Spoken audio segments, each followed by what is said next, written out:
Olá pessoal, sejam bem-vindos à nossa aula de Neurociência Cognitiva e Comportamental. Ah, então, do princípio, né, o que é a neurociência? A neurociência ela estuda e analisa as manifestações macro e microscópicas que ocorrem no sistema nervoso.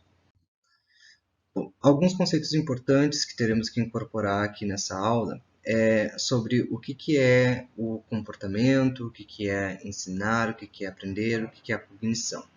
Ensinar, né, nada mais é que a forma sistemática de transmissão de conhecimentos utilizados pelos humanos para instruir e educar seus semelhantes.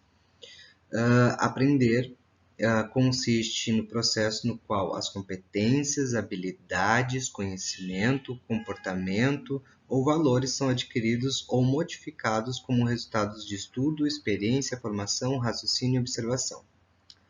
Enquanto a cognição é uma função psicológica atuante na aquisição do conhecimento e se dá através de alguns processos como percepção, atenção, associação, memória, raciocínio, juízo, imaginação, pensamento e linguagem.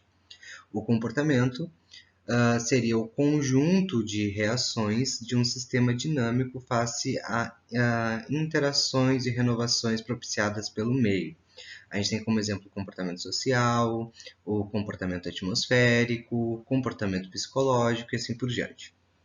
Então, aqui eu coloquei uma frasezinha para vocês que diz o seguinte: ensinar, aprender, ter cognição lógica e motora e o seu próprio comportamento modo o ato de transmitir e receber informações, inclusive conhecimentos. Sistemas integrados de percepção. Como a gente percebe a nossa realidade, como a gente faz a leitura da nossa realidade. Como eu já falei para vocês em algumas aulas anteriores, o ser humano atual, né, ou seja, o ser humano contemporâneo, ele está inserido em três domínios de realidade, que seria a realidade física, a realidade mental e a realidade virtual. E todas elas são interpretadas ou percebidas através de um mecanismo, um sistema integrado, que é um sistema biológico. Quais sistemas integrados envolve isso? Sistema endócrino, sistema nervoso e o sistema sensorial. Enquanto o sistema sensorial ele está associado a aquilo que a gente sente, como impacto, sensação de frio, sensação de calor e assim por diante, que são a questão da condução, né, do toque em si, né. O sistema nervoso ele converte essas informações, por exemplo, a informação de um toque, para informações elétricas. Essas informações elétricas são carregadas pelos neurônios através do sistema nervoso central e periférico e chegam, né, essas informações elétricas chegam no sistema endócrino, onde eles produzem hormônios ou secreções que vão entrar para dentro da célula e o nosso organismo vai reagir a esses estímulos externos, né?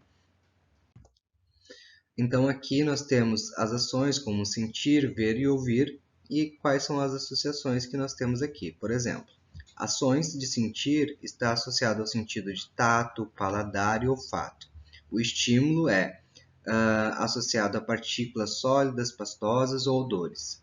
Ver, né, está associado ao sentido da visão e a visão nada mais é que uma interpretação das ondas eletromagnéticas. Aquilo que eu já falei para vocês em outras aulas, né? Que todos os corpos e objetos eles são aquecidos por um corpo celeste maior, no caso o nosso Sol. No momento que ele é aquecido, ele emite calor, né?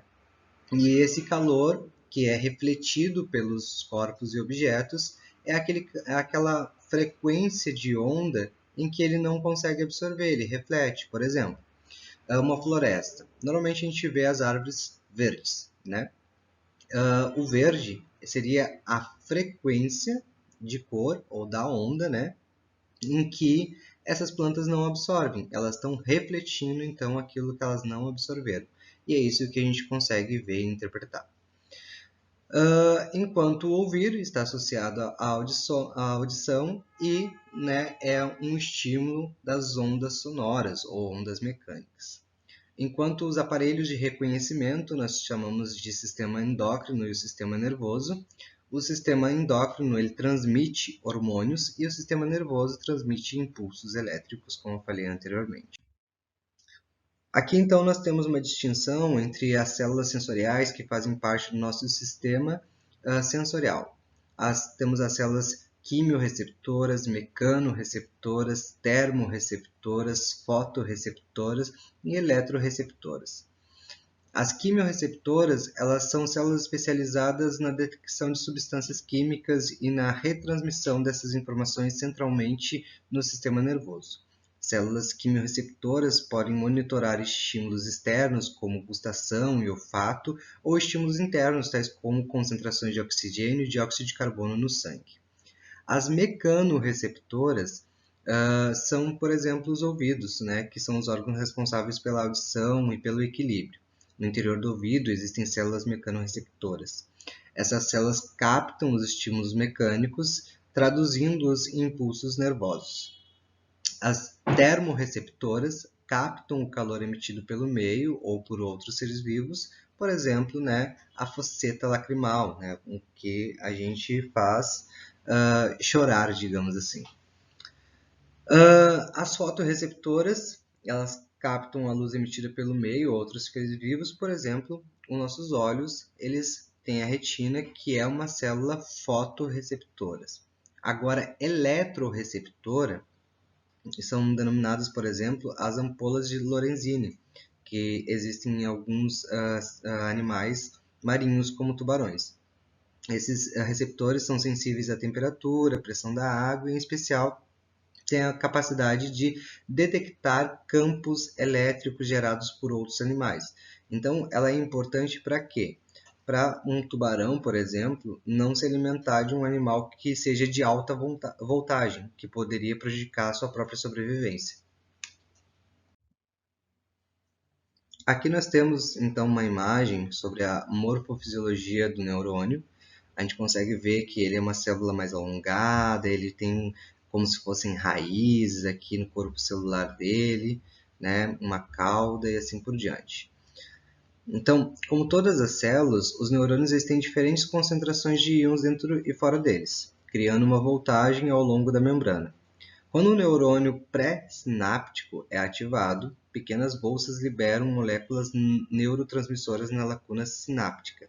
Elas fazem com que os canais sejam abertos na membrana do neurônio pós-sináptico, deixando entrar íons de sódio e potássio e alterando a voltagem ao longo da membrana como resultado. Se os neurônios pré-sinápticos suficientes forem ativados próximos uns dos outros, a voltagem aumentará repetidamente e o potencial de ação descerá pelo axônio do neurônio pós-sináptico. Isso também fará com que os canais de íons se tornem mais responsivos e novos canais apareçam, reforçando a sinapse. O que sabemos é assim que os neurônios aprendem. Ou seja, o nosso cérebro ele aprende a aprender fazendo circuitos neurais.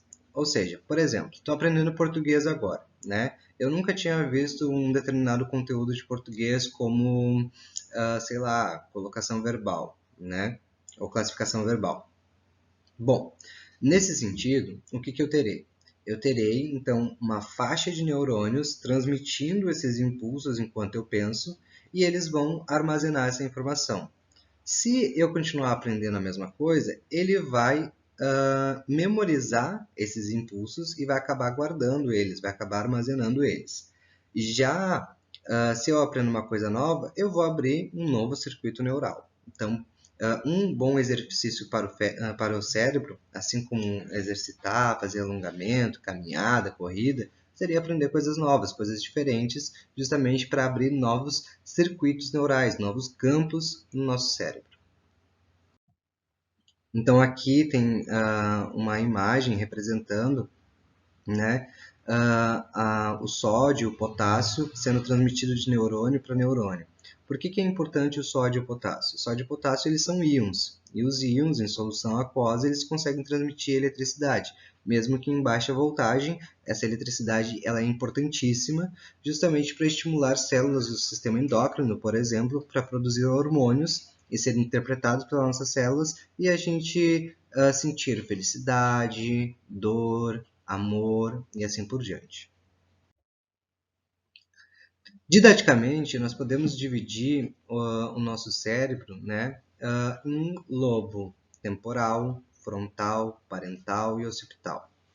Nosso cérebro, nesse caso, ele é como se fosse uma floresta, dividido entre os hemisférios direito e esquerdo.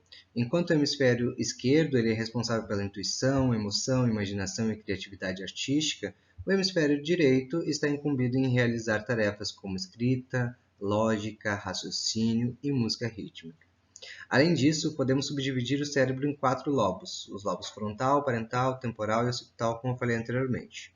O lobo frontal é responsável pela movimentação motora, pensamento, olfato e linguagem.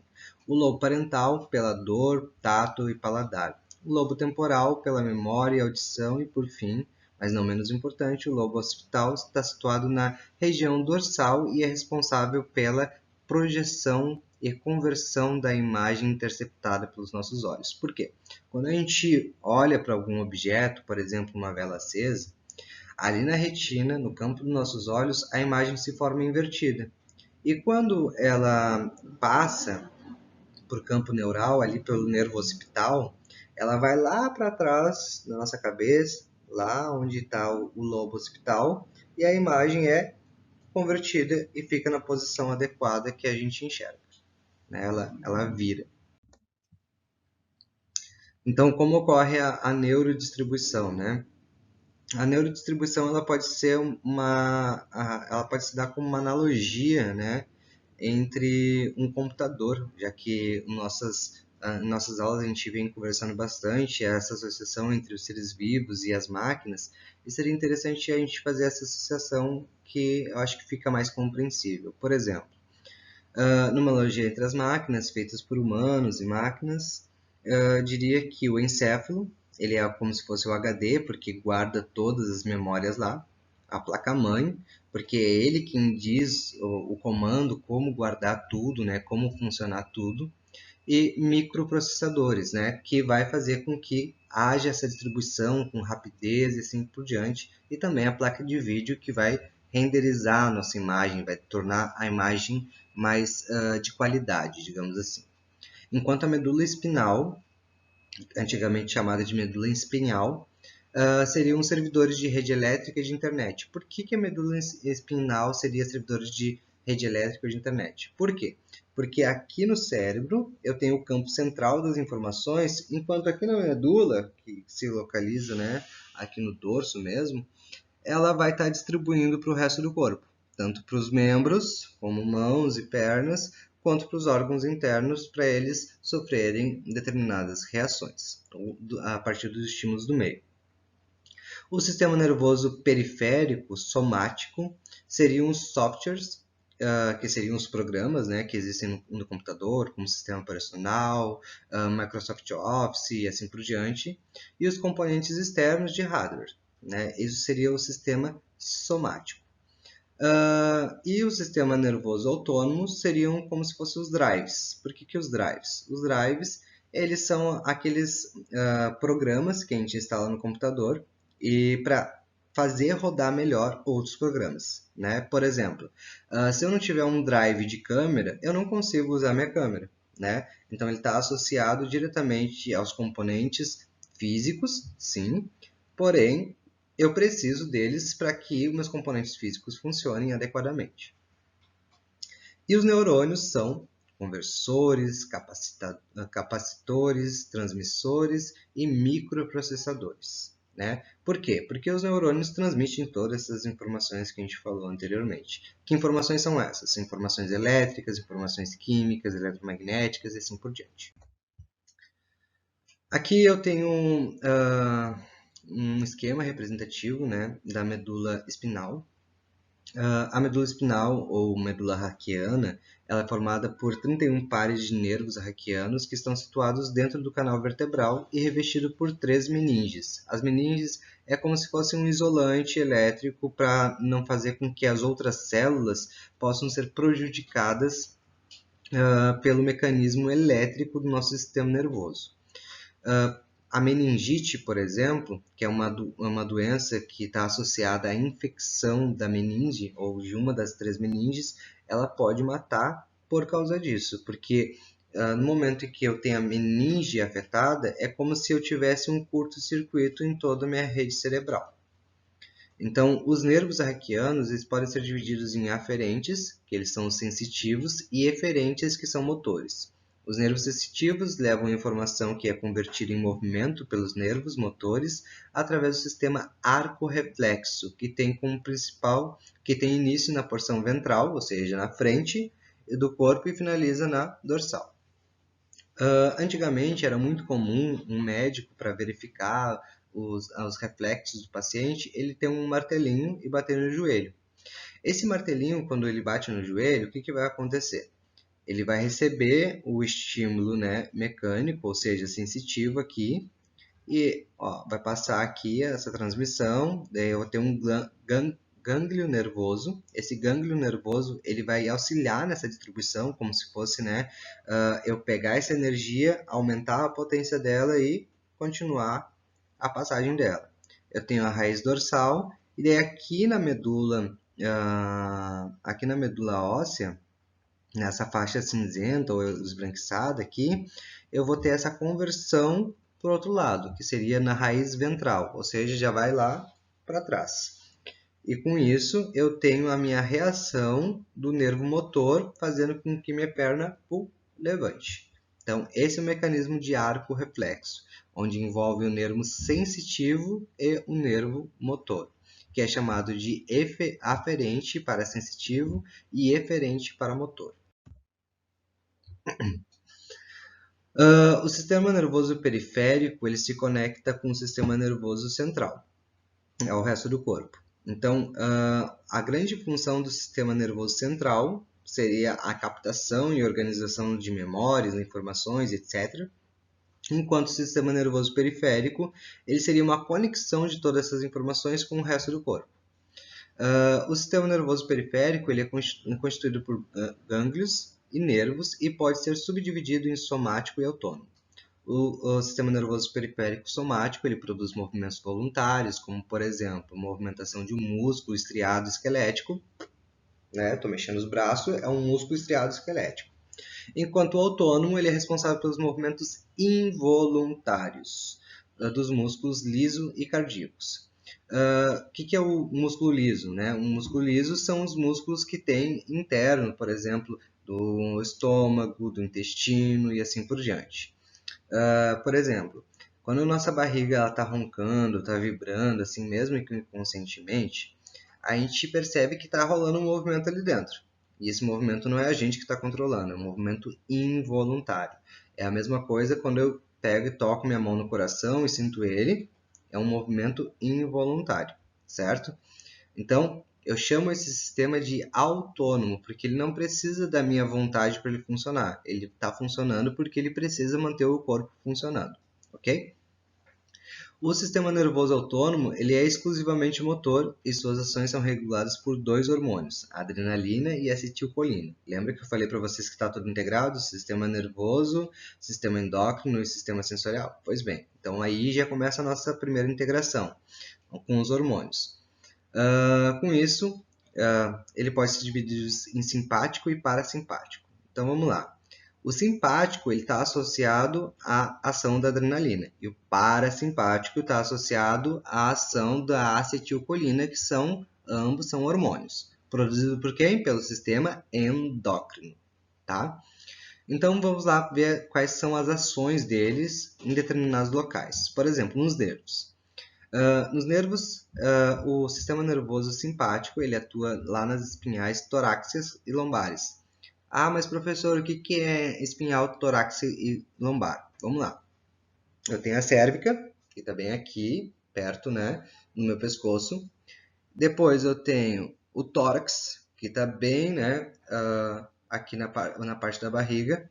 O lombar é o lombo mesmo, né, no caso, logo abaixo do tórax. E depois ainda tenho os sacrais, que são bem no quadril. O parasimpático, que é associado à acetilcolina, ele está atuando nos nervos cranianos e nos nervos espinhais sacrais, que estão mais associados aonde, né? Ali, a região pubiana, onde ficam os órgãos genitais. Quando está atuando na pupila, o sistema nervoso simpático atuando pela adrenalina, ele faz com que a pupila dilate. E quando o parasimpático, ele contrai. O coração, no simpático, ele acelera com a adrenalina, e com o parasimpático, com a acetilcolina, no caso, ele desacelera. A bexiga, no caso, né, ela relaxa com a adrenalina, e no parasimpático ela contrai. Digestão, né? Aqui na adrenalina, ela inibe a nossa vontade de comer ou repudia a comida e assim por diante. E o parasimpático, que é regido pela acetilcolina, ele estimula, né? Ele dá vontade de comer. Bom, numa situação mais prática, a gente pode colocar um medo, né? Por exemplo, quando uma pessoa está com medo, ela vai tender a se contrair toda para tentar se proteger. Ao mesmo tempo, o coração vai acelerar e, né, a bexiga ela tende a relaxar. Para quê? Para eliminar a urina. Por isso que muitas pessoas podem até se mijar ou, né, defecar de medo. Ao contrário, se a gente está relaxado, se a gente está de boa, digamos assim, a gente fica mais, digamos assim, com a pupila no controle, né, nos nossos olhos. O coração, ele fica no batimento rítmico normal. A bexiga, ela contrai, né, eu consigo segurar o xixi, por exemplo. E a digestão, ela é estimulada, eu consigo comer adequadamente.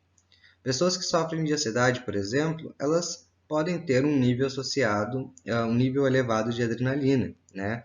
O que faz com que o coração acelere. Bom, na contramão do sistema nervoso simpático, o parasimpático ele é responsável por fazer o organismo se acalmar após uma situação de estresse ou de emergência. Assim, irá diminuir os batimentos cardíacos, a pressão arterial, a adrenalina e o açúcar presente no sangue. Ou seja, a atividade simpática contrai enquanto a parasimpática relaxa. Isso é de um resumão geral, tá? Sobre o que eu falei anteriormente. Aqui nós temos um quadro comparativo, eu não vou me ater muito a esse quadro, porque eu já dei alguns, digamos assim, exemplos para vocês, mas aqui é bem interessante a gente notar esses nervos aqui, ó, que eu falei para vocês anteriormente. Aqui estão os nervos cervicais, os nervos torácicos, os nervos lombares, só corrigindo o que eu falei ali anteriormente, os nervos, e depois ali os nervos sacrais. Digamos que uma pessoa sofreu um acidente de carro, um exemplo, né? E ela teve um impacto muito grande que desligou, por exemplo, um nervo cervical. Essa pessoa, dependendo do nervo cervical, ela pode ficar tetraplégica, ou seja, não consegue movimentar nada além da cabeça. No caso, nada que eu digo os membros, mãos e pernas. Já se a pessoa teve um impacto ali em algum nervo torácico ou lombar ou até mesmo sacral, ela pode ficar paraplégica, ou seja, não conseguir mais andar, ok? Então, aqui nesses slides eu destaquei alguns dos principais hormônios que operam na nossa linha de percepção, sensação, emoção e assim por diante. Esses principais hormônios, eles são nomeados como noradrenalina, adrenalina, oxitocina, serotonina, dopamina e cortisol. A noradrenalina, ela funciona de forma similar ao nosso sistema integrado de percepção. Por quê? Porque a noradrenalina, ela é um hormônio em que essa molécula ela influencia tanto no humor, ansiedade, sono e alimentação, junto com a serotonina, dopamina e adrenalina. Ou seja, a noradrenalina atua concomitantemente à serotonina, dopamina e adrenalina. A adrenalina, que está aqui como nosso segundo tópico, né? Esse segundo hormônio, ela é o hormônio da aventura, ou seja, o hormônio do medo, o hormônio da fuga. Ela é responsável por nossas realizações de grandes feitos. Ela faz com que a gente estimule a defesa, ela faz com que a gente corra, que a gente sinta ansiedade, acelere o coração e assim por diante. Já a oxitocina, ela é um hormônio associado ao amor. porque ele é liberado quando a gente está próximo aos nossos parceiros, com quem a gente gosta, com quem a gente ama, né? E ela também auxilia na manutenção dos níveis de cortisol, que é o hormônio do estresse. Ela diminui, então, o nível de cortisol. A serotonina, também conhecida como hormônio da felicidade, ela está associada com a regulação do sono, do apetite, da temperatura corporal, dos movimentos e principalmente coordenado pelas funções intelectuais fundamentais, como pensar, escrever, a cognição como um todo. A dopamina, ela está associada ao sistema de recompensas, ou seja, quando eu estou com muita sede ou com muita fome e eu sacio essa vontade, o meu cérebro ele libera essa molécula, causando uma sensação de prazer. Já o cortisol, ele é um hormônio associado, né, ao estresse, digamos assim, e ele, digamos assim, ele controla o estresse, né? Ele reduz as inflamações, contribui para o funcionamento do sistema imune e mantém os níveis de açúcar no sangue constante, assim como a pressão arterial. Bom, aqui nós temos uma definição curta sobre o que são memórias, emoções e consciência. As memórias, elas são circuitos neurais associados às faculdades intelectuais, como pensar, agir, escrever e memorizar. As emoções é um conjunto de atividades interlobais que ocorrem no hemisfério esquerdo do cérebro. Lembrando, né, o nosso cérebro ele é dividido em hemisfério esquerdo e hemisfério direito, mas isso é uma divisão, digamos assim, didática, sistemática, pedagógica, né? Só para a gente entender um pouco mais como ele funciona. Não quer dizer que as emoções elas se criem somente no hemisfério esquerdo, não, mas a grande maioria que se propaga e se produz é no hemisfério esquerdo. Pode estar associado ao direito? Sim, deve estar associado ao direito, pois essa é a base da consciência. A consciência seria quando todos os lobos e hemisférios estão interconectados e agindo no ato de caminhar, pensar, reconhecer padrões de face, nomes e assim por diante. A consciência ela ainda é um mistério para a ciência. Por quê? Porque a consciência ela consiste em eu mapear todos os circuitos neurais existentes, ou seja, todas as faixas de memória que o nosso cérebro pode atuar, que ele pode reproduzir, no caso. Estamos próximos de encontrar isso com a neurociência associada à tecnologia, principalmente biotecnologia e bioinformática, mas ainda não encontramos um mecanismo que ative todos eles ao mesmo tempo. Sabemos que ele funciona ao mesmo tempo por causa das memórias, emoções, mas a gente não sabe ainda como isso acontece. Exatamente não. Existe um estudo bem interessante sobre memória celular com pessoas que foram submetidas a transplantes de células. Nesse estudo, a gente conseguiu descobrir, a gente que eu digo a ciência, né, no caso, que alguns receptores transplantados, eles acabam adquirindo uma certa memória. Ou seja, digamos que eu goste de comer chocolate e uma pessoa para a qual eu doei uma célula minha, né, uma célula receptora, ela não gostava de comer chocolate. Depois de um tempo que eu doei essa célula para essa pessoa passou a gostar de chocolate. Isso vale também para hábitos. Então, células podem armazenar informações associadas tanto a gosto quanto a hábitos. Falando ainda de memória, nós podemos destacar que a memória cognitiva ela pode estar dividida em dois tipos, chamadas de declarativas e de procedimento. Essa divisão ela se dá conforme a extensão de tempo, as atividades do cérebro envolvidas no processo, o grau de conservação e o seu teor e os mecanismos neurológicos inclusos nessa operação. Vejamos. As memórias declarativas. Ela está focalizada no dom humano de expor verbalmente os acontecimentos. Está submetida à prática da recordação e é subdividida em memória imediata, que tem duração instantânea, sendo logo em seguida extinguida, memória de curto prazo ou de trabalho, como prefere a psicologia cognitiva, que leva algumas horas para desaparecer. legando à mente alguns vestígios de sua presença, apenas o necessário para ser lembrado e empregado ultimamente pelo homem, e está conectado às nossas emoções, sensações e costumes. A memória a longo prazo, ela engloba intervalos de tempo mais amplo, meses ou até mesmo anos. Já as memórias de procedimento, elas estão centradas no potencial mental de guardar e reunir dados que não podem ser expressos oralmente. É mais duradoura, fácil de ser conservada. Estas são as categorias principais. Mas outros tipos podem ser inclusos nessa distribuição por classes, como implícitas e explícitas, adotadas principalmente pelos terapeutas cognitivos. Ambas se comportam ao poder de recordar ideias conservadas nas memórias acima abordadas, ou seja, abordadas nesses dois slides. Já os psicólogos percebem outros dois tipos de memórias: a episódica, que está ligada à evocação de fatos específicos inerente ao cenário espaço-temporal, pois determinada quando, onde e como ocorrem determinados eventos, e a semântica, associada aos aspectos gerais dos eventos, capaz de guardar dados concretamente adquiridos como conceitos, aptidões, acontecimentos e racionalizações.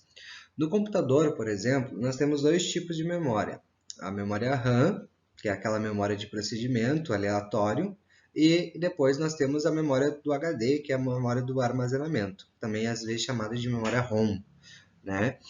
Se a gente for associar o mecanismo biológico humano aos computadores, nós poderíamos dizer que a memória de procedimento, que é aquela mais duradoura, ela pode estar associada ao HD, ou à memória ROM. Já a memória de declaração, que são as memórias mais curtas e aleatórias, elas estão associadas à memória RAM, certo? Bom, aqui eu falei para vocês bastante sobre os tipos de circuitos neurais e tal, nananana, mas agora vamos entender um pouco melhor o que são esses circuitos neurais, né? Como ocorre essa distribuição de sinais elétricos ou sinais eletrônicos. Nós temos o circuito divergente e o circuito convergente. O circuito divergente, ele normalmente ocorre quando a gente está aprendendo uma coisa nova, e daí o nosso cérebro, ele se encaminha de que criar um circuito onde ele vai distribuir essas informações, ramificando elas. Cadê minha canetinha aqui, ó? Ele vai aqui distribuir e vai ramificar essas informações, certo? Isso ocorre normalmente quando a gente está aprendendo uma coisa nova. Já a memória convergente, ou circuito convergente, ela já faz ao contrário. Ela pega as peças que a gente já tem, os circuitos já existentes, e fazem uma correlação. É quando a gente está lembrando de alguma coisa, de alguma pessoa, enfim, a gente está associando para construir um conhecimento, construir uma informação, um texto, uma fala e assim por diante, certo? Na escola, é muito interessante a gente fazer debate com os alunos sobre as drogas, justamente porque a gente sabe que nossos alunos, eles às vezes estão inseridos em contextos familiares em que as drogas estão fortemente presentes. E quando eu falo em drogas, eu estou falando em drogas tanto lícitas quanto ilícitas. Inclusive, pessoal, a gente pode citar até mesmo remédios como tipos de drogas. É por isso que algumas farmácias elas se chamam drogarias. Bom, mas existem algumas categorias de drogas, como drogas psicotrópicas. As drogas psicotrópicas, segundo o Departamento de Psicobiologia da Unifesp, podem ser classificadas como estimulantes, depressoras ou perturbadoras. As estimulantes são cocaína, anfetamina e cafeína. As depressoras são álcool, ópio e tabaco, enquanto as perturbadoras são LSD e maconha. As estimulantes, elas aceleram o funcionamento do cérebro, ou seja, aumentam, né, a atividade sináptica, ou seja, o circuito elétrico entre uma célula neural e outra. As depressoras diminuem a velocidade das sinapses, ou seja, um processo ao contrário das estimulantes, enquanto as perturbadoras alteram o funcionamento do cérebro, né? Ou seja, se um circuito eletrônico, um circuito neural, ele está indo para esse lado, pode ser que ele venha para esse lado e faça um outro tipo de raciocínio. É por isso que tanto o LSD quanto alguns tipos de maconha, algumas espécies de cannabis no caso, né, elas podem causar um efeito alucinógeno. A maconha, por exemplo, né, como diz aqui no texto, ela pode ocasionar o desligamento de alguns neurotransmissores na fase de desenvolvimento cerebral, ou seja, na adolescência. Por mais que muitos estudos e inclusive países falem que a maconha ela não faz mal, não vicia, e blá blá blá, está sachê, sim, ela pode ocasionar um mal, mas um mal a longo prazo. Ou seja, pode ser que neste momento ela não esteja causando mal. No entanto, lá na fase adulta, indo para a velhice, vai ter os seus efeitos negativos, porque ela tende a destruir os neurotransmissores, principalmente na fase da adolescência, que o cérebro está se desenvolvendo muito rápido. Em biologia, efeitos narcóticos é definido pelo alívio da dor, indução do sono e componentes viciantes ou viciadores, enfim. A química explica que os efeitos narcóticos, ou melhor dizendo, os efeitos biológicos ocasionados pelas drogas, estão associados ou ligados à combinação de determinados elementos químicos nessa respectiva ordem denominada regra da morfina. Número 1, um anel aromático ou fenil. 2, um átomo de carbono quaternário, átomo de carbono ligado diretamente a 4 outros átomos de carbono. 3, um grupo de CH2 ligado a um grupo de hidrogênio terciário, ou seja, um átomo de nitrogênio ligado a 3 outros átomos de carbono.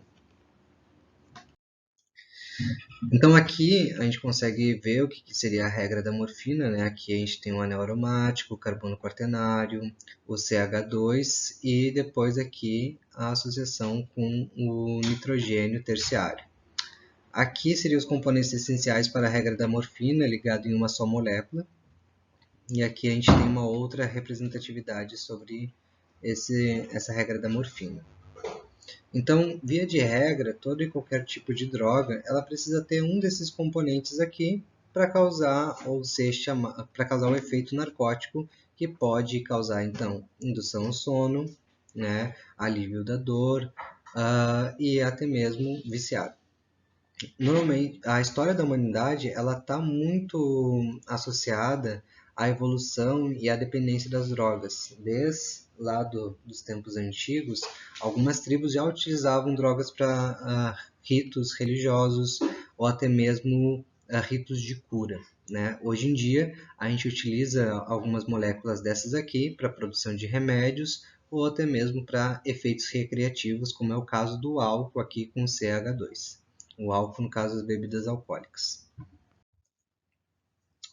Bom, agora a gente vai falar um pouquinho sobre as teorias de aprendizagem associada à neurociência cognitiva e comportamental. Eu separei algumas teorias, e inclusive vou aproveitar e comentar com vocês sobre um trabalho que estou desenvolvendo, e que condiz com tudo que a gente viu até o momento. Então, nós temos aqui a teoria autopoética, que foi promulgada, ou melhor dizendo, escrita por Maturana e Varela, que são 2 biólogos chilenos, onde eles dizem que, na verdade, todo o complexo humano está associado a um mecanismo celular, né? Onde se associa, se imita e se sobrepõe. Por exemplo, aqui nós temos os níveis, né? Nós temos nível celular, metacelular e neurocelular. Qual tipo de estrutura é essa, né? A estrutura pode ser células procariontes ou eucariontes, independente, mas são unidades microscópicas. O combustível do nível celular são as moléculas, enquanto os produtos são arranjos moleculares. As utilidades estrutura, desenvolvimento e manutenção do quê? De um corpo. Já metacelular quer dizer corpos macroscópicos, ou seja, que a gente consegue observar a olho nu. Normalmente esses corpos macroscópicos, o combustível deles são os alimentos. O que é o alimento? Pode ser outro ser vivo, pode ser a luz do sol, como é no caso das plantas, enfim, pode ser N coisas. Depois, os produtos são arranjos macromoleculares. E a utilidade é combustível para as células continuarem atuando no processo de estrutura, desenvolvimento e manutenção. Bom, depois nós temos o neurocelular, que seria os cérebros dos humanos. O combustível seria a imagem e som. Os produtos seriam impulsos eletromagnéticos e sonoros, e a utilidade é captar, converter e reciclar a energia sonora e eletromagnética. Essa tabela aqui, pessoal, fui eu que realizei, foi eu que computei esses dados aqui, e porque faz parte de um estudo que eu estou desenvolvendo para a criação de uma nova metodologia. Maturana e Varela, eles falam no livro chamado A Teoria do Conhecimento, as Bases Biológicas para a Compreensão do Conhecimento Humano, em que... A Árvore do Conhecimento, desculpa. Em que ele acredita que tudo que nós temos hoje é fruto de acoplamentos estruturais. O que seria acoplamentos estruturais? Pensa que você está mexendo com uma massinha de modelar e ela começa a grudar na sua mão. Se aquilo for te causando incômodo, né, você vai tender a tentar tirar ela, né, eliminar ela. Só que aquilo, se ficar legal na sua mão, como um anel, por exemplo, você vai permanecer com ela. Tais coisas se aplicam a nível celular, como moléculas, por exemplo. Se uma molécula é benéfica para um corpo ou para um organismo, ela tende a permanecer e se replicar para as futuras gerações. Se ela não é benéfica, ela tende a ser eliminada e então ela para ali naquela geração mesmo, certo? Mas professor, existem algumas doenças que estão aí desde a pré-história, por exemplo, e por que elas não foram eliminadas?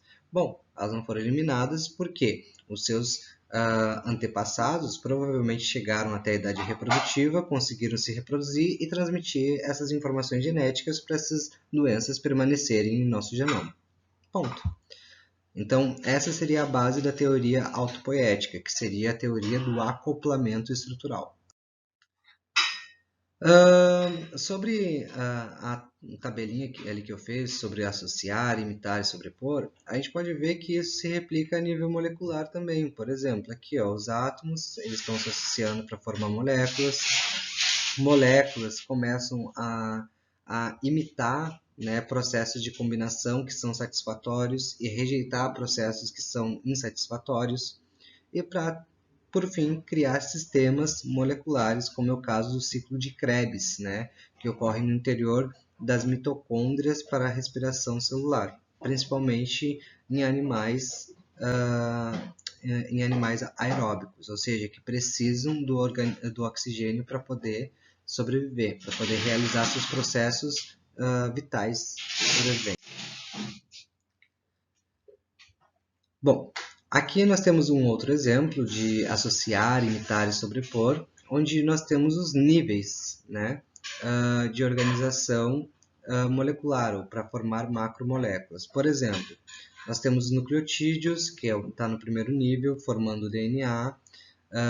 Depois, o segundo nível seria os mais complexos, ali, os cromossomos. E, por final, nós temos aqui a organela celular. Depois nós temos os aminoácidos formando proteínas e depois de proteínas a membrana plasmática, né? Depois nós temos aqui a glicose formando celulose e depois a parede celular. Aqui mais uma vez nós conseguimos ver, né, nitidamente essa questão do associar, imitar e sobrepor, onde nós temos átomo, que formam moléculas, moléculas formam organelas, organelas formam células, células formam tecidos, tecidos formam órgãos, órgãos formam sistemas, sistemas formam um organismo, um conjunto de organismos formam populações, Um conjunto de populações forma uma comunidade, um conjunto de comunidades formam ecossistemas e um conjunto de ecossistemas formam a biosfera como um todo. Bom, vamos para a segunda teoria, a teoria memética, né? Eu resumi aqui a teoria memética em captar, converter e distribuir. Por que captar, converter e distribuir? Porque a teoria memética, escrita por Richard Dawkins em seu livro O Gênio Egoísta, ela abre as portas para um compreendimento em que, na verdade, toda a seleção natural, todo o processo de evolução, ela está associada aos interesses genéticos, não interesse do indivíduo, não interesse do ser vivo em si. Os genes, eles operam com um padrão básico, sobrevivência e reprodução, que é replicado para o corpo biológico, ou seja, o ser vivo. Né? Então, todos os seres vivos, todos os comportamentos dos seres vivos, estão associados a esse mecanismo porque os nossos genes querem permanecer vivos. Se a gente parar para analisar, isso até faz uma questão de lógica. Por quê? O DNA, por exemplo. O DNA ele é uma molécula que ele pode ser modificável, mas a estrutura dele é a mesma para uma bactéria ou para um ser humano. Né? A diferença entre uma bactéria e um ser humano está no quê? Está na quantidade e na posição de bases nitrogenadas que constroem aquele corpo. Ou seja, o acoplamento estrutural lá das unidades autopoéticas de Maturana e Varela vão dizer se os genes, ou seja, um conjunto de genes que estão presentes naquele organismo vão continuar ou não sobrevivendo. E o que o gene egoísta trata é que esse mecanismo, né, os corpos seriam como se fossem máquinas de sobrevivência dos nossos genes, não de nós mesmos. O Richard Dawkins ele acabou abrindo uma nova área dentro das ciências humanas que pretende auxiliar então atividades de marketing, publicidade, propaganda, para atrair mais consumidores para algumas empresas destinadas a vender seus produtos e serviços. Alguns conceitos bem interessantes utilizados pela engenharia genética são memeplexes, como memes, infecção memética e imunomeme. Memeplex eles são entendidos como um grupo de memes que geralmente são encontrados no mesmo indivíduo, ou seja, eu tenho vários memes encontrados no mesmo indivíduo. Mas o que seria um meme? Né? Um meme seria, bom, vamos lá, gene. Gene seria uma característica genética, ou seja, uma molécula que está sendo transmitida através do ato sexual no momento que eu gero uma nova prole. Já um meme ele é uma informação cerebral, como se fosse um conhecimento, como se fosse uma imagem, como se fosse uma frase. Por exemplo, conhecimentos da antiguidade podem ser considerados um meme, porque até hoje sobreviveram e ainda são comentados. Uma música pode ser considerada um meme. Bom, todo esse conjunto de informações que estão no mesmo indivíduo são chamados de memeplex, ou seja, memes complexos. Já os comemes são informações simples e virais. São aqueles memes da internet, do WhatsApp, do Instagram, aquela coisa toda, que são engraçados, outros são bizarros, outros são nada, né? Não causam efeito nenhum. Mas normalmente um meme ele tende a causar um impacto em você, seja positivo ou negativo, eles causam um certo impacto. Já a infecção memética, elas estão associadas a doutrinações políticas, ideológicas e religiosas, ou seja, manipulação da consciência coletiva através da informação memética, manipulação das massas. Já o imunomeme é um tipo de comeme que busca inibir o efeito negativo de outro comeme. Bom, então, neste caso, o memeplex seria o conjunto total da imagem, som e sensação captado pelo sistema sensorial, transmitido pelo sistema nervoso e interpretado pelo sistema endócrino. Aqui nós temos alguns casos de comemes e imunomemes. Por exemplo, aqui nesse meme sobre coronavírus, nós temos um imunomeme, porque ele está tentando diminuir o efeito negativo que os brasileiros veem sobre a pandemia, por exemplo. Já aqui eu tenho o quê? aqui eu tenho um comeme, que seria a bêbada de Curitiba, né? Quando ela pegou e ficou bêbada e tal, e virou um meme.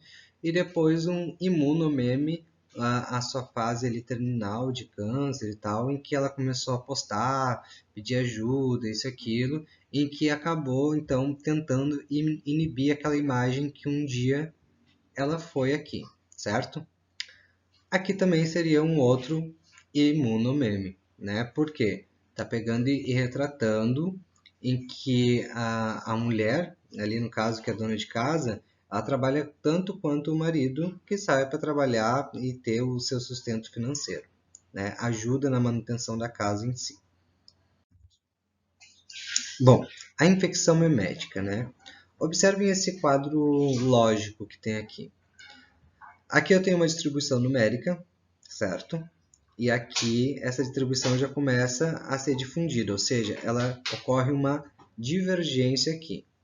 No momento que ocorrer uma convergência, ou seja, esses dados forem reunidos novamente, o que vai acontecer? A informação, né, 9 e 3, ela pode até continuar junta, mas 2, 8, 1, 5, que não estavam juntos antes, agora vão estar juntos. Percebam que é uma coisa bem sutil. É a mesma informação, só que ela é uma informação distorcida. Isso seria uma infecção memética, certo? Como exemplos de infecção memética, nós temos bolsonarismo, esquerdismo radical, fascismo, capitalismo, comunismo, racismo, preconceitos com as minorias, entre outros. Só para constar, quando eu falo de bolsonarismo, eu não estou criticando essa aquela posição política, né? O que eu estou querendo dizer é aqueles atos radicais que ferem os direitos coletivos e individuais do outro, né? Bom, depois nós temos aqui uma visão sobre a arte, né? Como a arte enxerga essas teorias associadas à aprendizagem e à neurociência cognitiva. Bom, vamos lá. Aqui eu tenho uma citação e depois eu tenho uma síntese sobre dois artistas referenciados aqui. Nossa permanência e evolução quanto indivíduos e espécies dependem tanto da estabilização de padrões que nos permitam nos reconhecer e ao mundo que nos cerca, quanto da flexibilidade para lidar com novas informações que surgem no mundo e no próprio organismo. Neves, 2008. Já Rudolf Laban fala o seguinte: expressar é sentir e transmitir, mas nem todas as pessoas são naturalmente boas em sentir e transmitir. Isso quer dizer que a teoria artística ela nos mostra que sentir é uma coisa, transmitir é outra. Pode ser que eu sinta que sei determinado conteúdo ou determinada informação, porém eu não consigo transmitir, porque o meu memeplex, a minha vivência, é minha vivência, não é a vivência como o outro. O que eu tenho que tentar fazer é disponibilizar ferramentas para que o outro tenha um processo de construção cognitiva e intelectual da mesma forma com que outras pessoas tenham para com que os outros, né, seus semelhantes tenham para que eles consigam construir seu próprio conceito sobre determinados conteúdos, fatos e vivências. Bom, nós já falamos sobre isso, né, como nosso cérebro aprende a aprender, que é por circuitos neurais. Nós já colocamos também que o hemisfério direito e esquerdo, né, e os lobos são distribuições didáticas para ensinar sobre o sistema nervoso e mecanismo de cognição. E nós temos aqui o hemisfério direito, só para relembrar, que está associado à escrita, lógica, raciocínio e música rítmica, e o hemisfério esquerdo está associado à intuição, emoção, imaginação e criatividade artística. O lobo frontal está associado à movimentação motora, pensamento, olfato e linguagem. O lobo parental ao tato, paladar e dor. O temporal à audição e memória. O occipital à projeção e a projeção. Por exemplo, nós temos aqui a pareidolia. A pareidolia é um fenômeno psicológico que envolve um estímulo vago e aleatório, geralmente uma imagem ou som, sendo percebido como algo distinto e com um significado, como observar um cavalo, né, um formato de um cavalo nas nuvens, né, e tentar, através desse cavalo que eu estou observando nas nuvens, encontrar um significado. O ser humano, ele tende a classificar as coisas através do seu senso estético, ou seja, o que é o senso estético? É seu julgamento de beleza, aquilo que é bom, aquilo que não é bom, aquilo que é bonito, aquilo que é feio, e assim por diante. Isso a gente consegue fazer até mesmo com representações de nuvens, ou até mesmo uma paisagem de casas com árvores, né? Tentando encontrar algum significado. Pode ser um significado científico, pode ser um significado mitológico, um significado religioso ou até mesmo filosófico. Então, o projeto Lika ele busca basicamente isso, encontrar ferramentas simples de associação, imitação e sobreposição, em que a gente consiga fazer com que o aluno, né, tenha esse discernimento de como fazer para captar, converter e distribuir essas informações, gerando então um processo de autonomia. Bom, aqui nós temos agora as técnicas mnemônicas, né? As técnicas mnemônicas constituem a elaboração de suportes, como esquemas, gráficos, símbolos, palavras ou frases relacionados a um determinado assunto que precisa ser memorizado. Este processo é muito eficiente porque promove uma rápida associação ao permitir a assimilação de um conteúdo de maneira eficaz. Por exemplo, reficofagem, que significa, né, é um macete para a gente lembrar sobre a classificação biológica, reino, filo, classe, ordem, família, gênero e espécie. Nós temos aqui uma mão, né, representando um recurso mnemônico de neurociências, né, para a distinção dos lobos temporal, frontal, parental e lobo occipital, onde nós temos, por exemplo, aqui, ó, no polegar ele representa o lobo temporal. Aqui nos dedos nós temos o lobo frontal. Os nós nós temos o lobo parental. E ali na parte de trás, né, perto ali do pulso, nós temos o lobo occipital, né, no punho. Aqui nós temos um outro quadro representativo: memória, atenção, foco, flexibilidade, criatividade, normalmente usado mais para empresas, né, em questão empresarial. E também temos um macete aqui para tabuada de 1 ao 10. Bom, que tipo de professor você gostaria de ser, né? Você gosta de criatividade, você gosta de desafios, gosta de comodidade, gosta de estar sempre por dentro das novidades, gosta de replicar, gosta de conhecer para transmitir, gosta de ler, gosta de escrever redações, gosta das relações afetivas? Qual tipo de professor você seria? Nós temos aqui o professor replicador, professor transmissor, professor transformador e professor pesquisador. Eu destaquei só alguns tipos de professor para vocês refletirem sobre o que vocês querem ser, como vocês querem atuar. Por exemplo, o professor replicador é aquele que gosta de leitura, escrever no quadro, fazer resumos. O professor transmissor é aquele que vai além da leitura, ele gosta de pintar, fazer exposições, expedições, saídas de campo, né? O transformador, ele se envolve com criação de projetos ambientais, por exemplo, educação financeira, visão tecnológica, etc. O professor pesquisador, ele alterna a metodologia, analisa os dados, realiza uma praxis e inventa novos métodos com os antigos que foram satisfatórios, ou reanalisa os erros, né, que não foram tão satisfatórios assim. Mas também nós temos os tipos de alunos. Por exemplo, nós temos alunos por vocação, por dedicação, por admiração, por obrigação e por objetivos.